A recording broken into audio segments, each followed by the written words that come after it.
After this, Jesus went to Jerusalem for a religious festival. Near the sheep gate in Jerusalem, there is a pool with 5 porches. In Hebrew, it is called Besatha.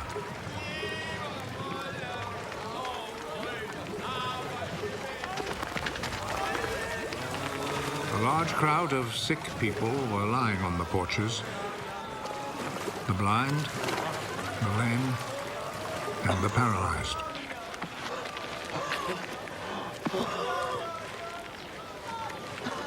A man was there who had been sick for 38 years.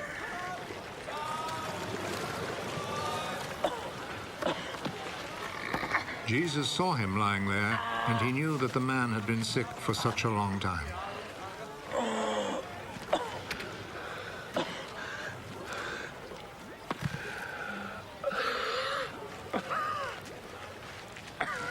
Do you want to get well? Sir, I don't have anyone here to put me in the pool when the water is stirred up. While I'm trying to get in, somebody else gets there first.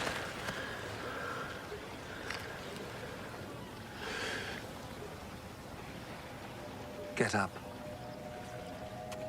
Pick up your mat and walk.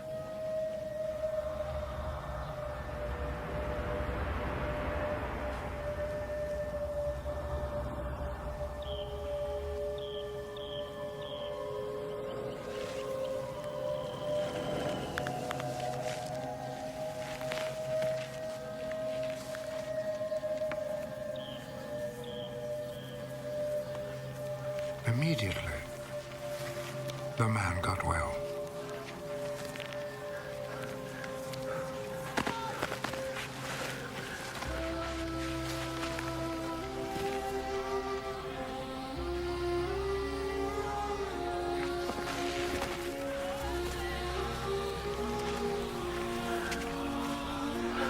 He picked up his mat and started walking.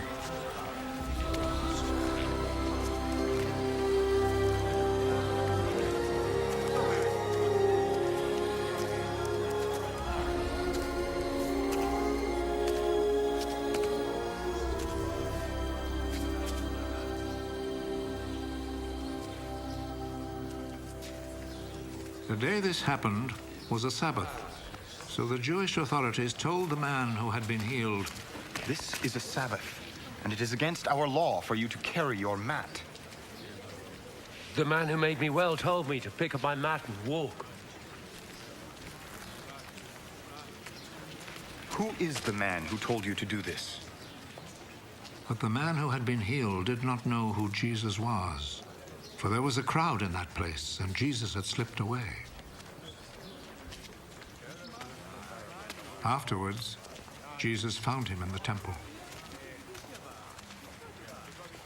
You're well now. So stop sinning, or something worse may happen to you.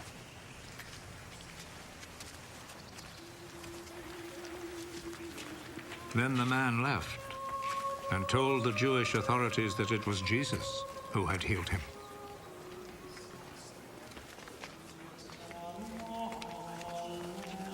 So they began to persecute Jesus because he had done this healing on a Sabbath.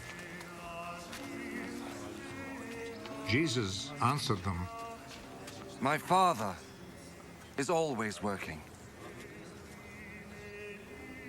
And I too must work. This saying made the Jewish authorities all the more determined to kill him. Not only had he broken the Sabbath law, but he had said that God was his own Father, and in this way had made himself equal with God. So Jesus answered them, I tell you the truth. The Son can do nothing on his own. He does only what he sees his Father doing. What the Father does, the Son also does. For the Father loves the Son and shows him all that he himself is doing. He will show him even greater things to do than this, and you will all be amazed. Just as the Father raises the dead and gives them life, in the same way the Son gives life to those he wants to. Nor does the Father himself judge anyone.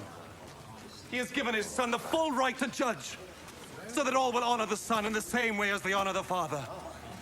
Whoever does not honor the Son does not honor the Father who sent him. I am telling you the truth.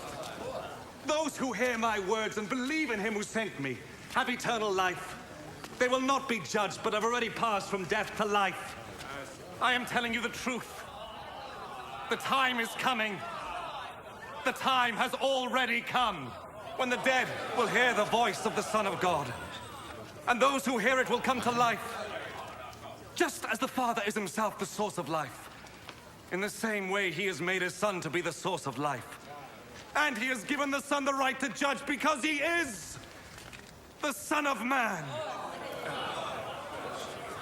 Do not be surprised at this. The time is coming when all the dead will hear his voice and come out of their graves. Those who have done good will rise and live. And those who have done evil will rise and be condemned. I can do nothing on my own authority. I judge only as God tells me, so my judgment is right. Because I am not trying to do what I want, but only what he who sent me wants. If I testify on my own behalf, what I say is not to be accepted as real proof. But there is someone else who testifies on my behalf. And I know that what he says about me is true. John is the one to whom you sent your messengers. And he spoke on behalf of the truth. It is not that I must have a human witness. I say this only in order that you may be saved. John was like a lamp, burning and shining. And you were willing for a while to enjoy his light. But I have a witness on my behalf, which is even greater than the witness that John gave. What I do, that is the deeds my Father gave me to do. These speak on my behalf and show that the Father has sent me. And the Father who sent me also testifies on my behalf. You have never heard his voice or seen his face. And you do not keep his message in your hearts, for you do not believe in the one whom he sent. You study the scriptures because you think that in them you will find eternal life. And these very scriptures speak about me, yet you are not willing to come to me in order to have life. I am not looking for human praise, but I know what kind of people you are. And I know that you have no love for God in your hearts. I have come with my Father's authority, but you have not received me. When, however, someone comes with his own authority, you will receive him. You like to receive praise from one another, but you do not try to win praise from the one who alone is God. How then can you believe me? Do not think, however, that I am the one who will accuse you to my Father. Moses, in whom you have put your hope, is the very one who will accuse you. If you had really believed Moses, you would have believed me, because he wrote about me. But since you do not believe what he wrote, how can you believe what I say?